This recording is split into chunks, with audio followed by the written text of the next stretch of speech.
Good morning हमारे प्यारे दोस्तों। स्वागत है एक बार फिर से आपके अपने यूट्यूब चैनल लर्न विद एजे के साथ। दोस्तों, आशा करते हैं आप स्वस्थ और मस्त होंगे और पढ़ाई लिखाई अच्छे खासे चल रही होगी। दोस्तों, आपको हम ये बता दें वीडियो को शुरू करने से पहले कि हम क्लास 12 के नए सिलेबस को शुरू करने वाले हैं, जिसमें हम आपके प्रोज, पोएट्री, सप्लीमेंट्री तथा ग्रामर के सभी टॉपिक को कवर करते हुए चलेंगे। इसकी सीरीज में सबसे पहले आज हम लोग आपके प्रोज बुक के सबसे पहला चैप्टर द लास्ट लेसन की समरी को, हिंदी समरी को देखने वाले हैं। जिसके बाद इसके नेक्स्ट वीडियो में आप इसकी 1 to 1 Hindi explanation, lining by lining Hindi explanation को देखेंगे।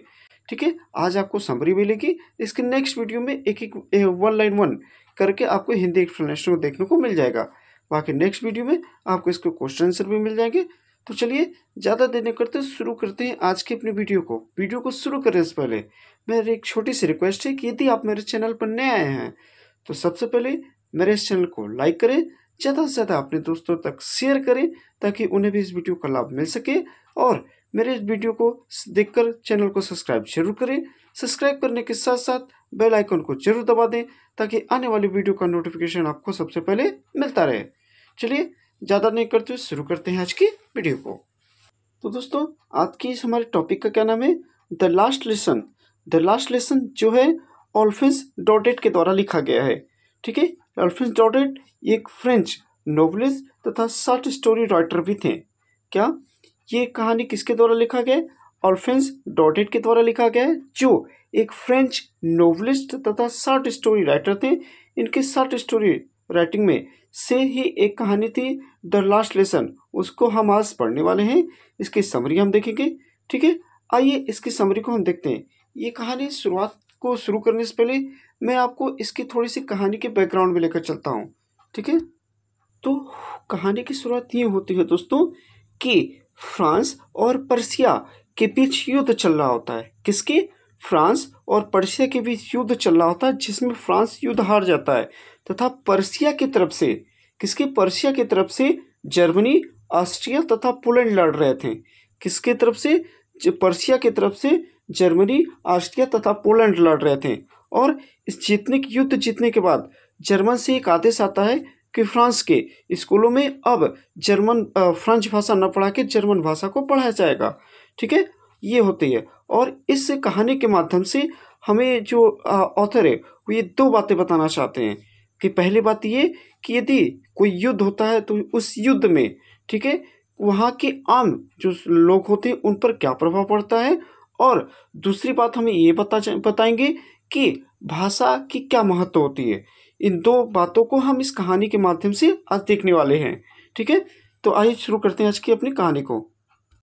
होता है ये दोस्तों कि एक दिन इस कहानी के दो मेन पात्र याद रख लीजिए। पहले एक है फ्रेंच जो विद्यार्थी होता है और दूसरा एम हेमल जो टीचर होते हैं। ये दो मेन पात्र हैं। ठीक है, तो एक दिन क्या होता है, जो फ्रेंच होता है वो विद्यालय के लिए बहुत देरी से चलता है, या उसको विद्यालय के लिए क्या होता है, बहुत देर होता है।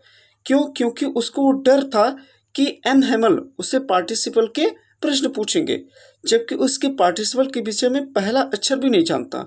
ठीक है, और उसके मन में तरह तरह के विचार आते हैं कि उसे भाग जाना चाहिए, खुले में दिन व्यतीत करना चाहिए, जो मौसम है बड़ा गर्म है, पक्षियाँ चहचहा रहे हैं, आरा मशीन के पीछे खुले खेत में अभ्यास कर रहे पक्षियों के सैनिक जा रहे हैं, सब चीज़ बड़े सुहाने लग रहे थे सिवाय पार्टिसिपल के नियम के। वो सोचा कि क्यों न मैं इस बाहरी चीज़ों में अपने समय को व्यतीत करूं और स्कूल न जाऊं। ठीक, वो ऐसा सोचता है कि मैं स्कूल न जाऊं, लेकिन शीघ्रता से अपने प्रलोभन को दबाते हुए वो विद्यालय की ओर चल दिया। जैसे ही वह विद्यालय की तरफ बढ़ता है, उसको अपने टाउन हॉल के समीप एक सूचना पट्टिका, जिसे हम कहते हैं इंग्लिश में बुलेटिन बोर्ड, दिखाई पड़ता है। वहाँ लोगों की भीड़ जमी हुई थी। क्या उसके शहर के पास एक सूचना पट्टिका थी जिसे हम इंग्लिश में बुलेटिन बोर्ड कहते हैं, वहाँ लोगों की भीड़ जमी हुई थी। ठीक है, और इतनी तेज वो स्कूल के लिए भाग रहा था कि बीच में उसे एक लोहार, ठीक है, वेचर ने फ्रेंच को इतनी तीव्रता से स्कूल न जाने के लिए क्या करता है, मना करता है कि फ्रेंच तुम इतनी तेज दौड़कर मत जाओ, तुम आराम से भी चलोगे तो स्कूल क्या हो जाओगे, समय से पहले पहुंच जाओगे। ठीक है। अब देखिए होता यूं है कि देखिए जब वो विद्यालय के लिए जा रहा होता है, फ्रेंच जब विद्यालय के लिए जा रहा होता है तो उसने सोचा कि मैं ऑलरेडी तो लेट हो चुका हूँ कि अब उस स्कूल के शोर के बीच, क्योंकि जब क्लासेस चलते हैं तो स्कूलों में बहुत ज़्यादा शोर होती हैं, बच्चे किताबें पढ़ते हैं, टीचर इधर उधर घूमते रहते हैं, डेस्क पर अपनी स्केल को पटकते रहते हैं, मतलब एक चारों तरफ एक शोरगुल का माहौल होता है। तो उसे लगा कि इन शोरगुल माहौल के बीच मैं जाके अपने क्या करूँगा, अपने स्थान पर बैठ जाऊँगा। लेकिन जब फ्रेंच स्कूल पहुंचता है तो उसको बड़ा अजीब सा लगता है। अब अजीब क्यों लगता है दोस्तों, क्योंकि वो स्कूल का वातावरण एकदम शांत था, बिल्कुल रविवार की सुबह की तरह। ठीक है, क्या एकदम शांत माहौल था। और लोग न तो टीचर खिड़की पर के इधर उधर टहल रहे थे, न तो डेस्क पर अपनी स्केल को पटक रहे थे, न तो बच्चे आवाज कर रहे थे। एकदम पूरी तरह से स्कूल शांत हुआ था।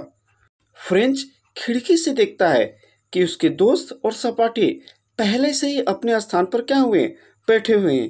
क्या कि वो खिड़की से जब देखता है तो उसके दोस्त और उसके सपाटी पहले से ही अपने स्थान पर बैठे हुए हैं। ठीक है।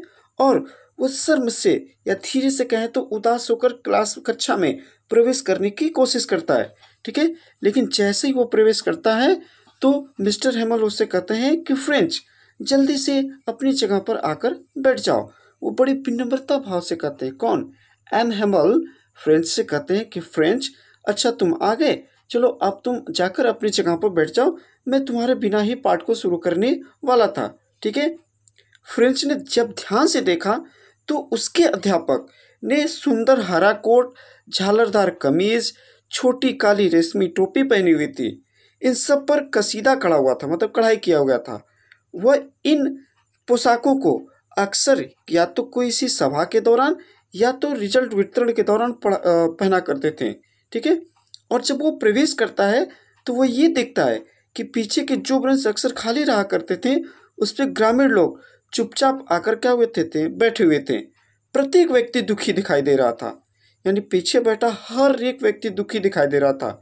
यहाँ तक कि जो एक वृद्ध व्यक्ति जिसका नाम हासर था, उसने तो एक पुरानी प्रविष्का जिसे कहते हैं हम अपनी भाषा में दोस्तों बाल पोथी, और हिंदी में कहते तो वर्णमाला की बच्चों की पुस्तक जिसमें क ख ग लिखा होता है, वो भी लेकर आया था। ठीक है। ठीक है। और एम हेमल कहते हैं कि आज हम अपने अंतिम पाठ को पढ़ाएंगे। इसके पश्चात एलिस और लॉरेंस के विद्यालयों में केवल जर्मन भाषा ही पढ़ाई जाएगी। एम हेमल कहते हैं कि आज मैं आपको आपके अंतिम अध्याय को शुरू करूंगा।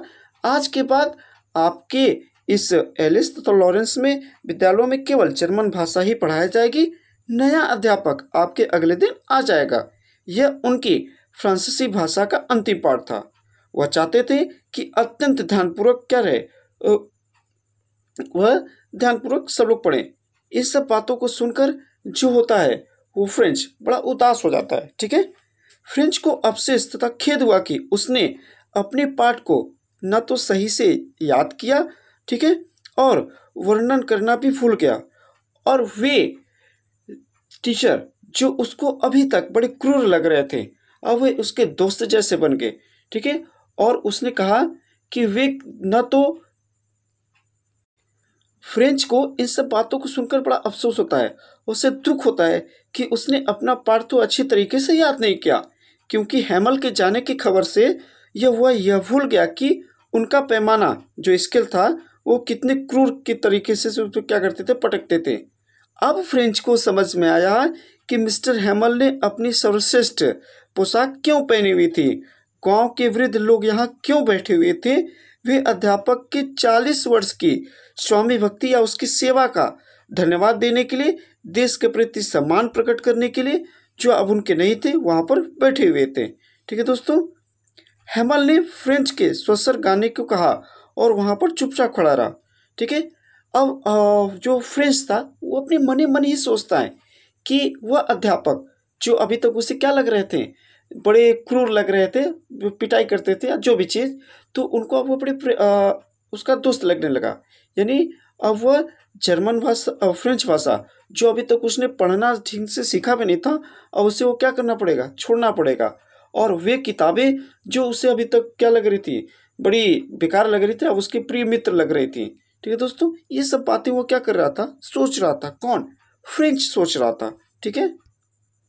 और एक चीज, वह इन सब के लिए अपने माता पिता तथा स्वयं फ्रेंच को क्या कहते, अध्यापक को दोषी मानता है। फिर उसने फ्रांसीसी भाषा के विषय में बातें की।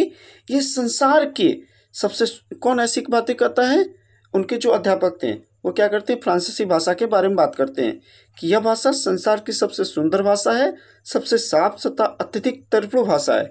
उसने हमें कहा कि अपने बीच इसकी रक्षा करें तथा इसे कभी नहीं भूलें। उनकी भाषा उनके कारावास की कुंजी थी। ठीक है। फिर उन्हें व्याकरण तथा लिखने के पाठ मिले, यानी जो वहाँ लोग बैठे थे उन्हें व्याकरण तथा कुछ लिखने के पाठ मिलते हैं। ठीक है। अब देखिए, छत पर कबूतर भी क्या कर रहा था, गुटरगू कर रहा था। फ्रेंच सोचने लगा कि क्या ये कबूतरों को भी जर्मन भाषा में गाना गवाएंगे। इस पर इस पूरे समय में हैमल कुर्सी पर गतिहीन बैठा रहा और किसी वस्तु को नहीं देख रहा था। उसकी बहन ऊपर वाले कमरे में अपने सामान लगा रही थी, यानी जो टीचर, यानी जो हमारे एम हैमल थी, उनकी जो बहन थी ऊपर वाले कमरे में उनके सामान को पैक कर रही थी। क्यों? क्योंकि उन्हें अगले दिन देश छोड़कर जाना था। लेकिन पश्चात इसके उनका इतिहास का पाठ था।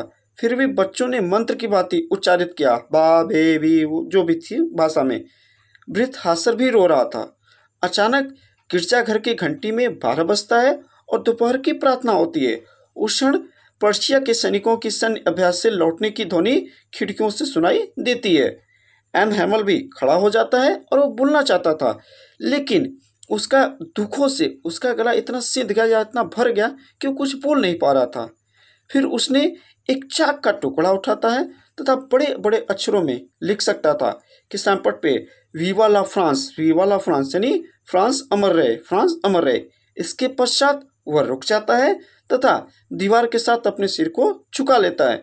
बिना कोई शब्द बोले वह हाथ से इंगित करता है, हाथ से इशारा करता है, या मतलब क्या एक इशारा करता है कि अब आपकी विद्यालय की छुट्टी हो गई है तथा वो जा सकते हैं। इस प्रकार आप देख सकते हैं कि किस तरह से उस अध्यापक के अंतिम दिनों जाने में वो हैमल तथा हैमल के साथ साथ उन गांव के लोग, उनके शिष्य, फ्रेंच, सभी लोग क्या होते हैं, उस अध्यापक की अंतिम दिन पर क्या होते हैं, विदाई के समय दुखी हो जाते हैं। ठीक है। इस तरह से ये कहानी समाप्त होती है दोस्तों। आशा तो उम्मीद करते हैं आपको ये कहानी अच्छी लगी होगी। अगर अच्छा लगा, ठीक है, तो मेरे इस वीडियो को लाइक करें, ज़्यादा से ज़्यादा शेयर करें।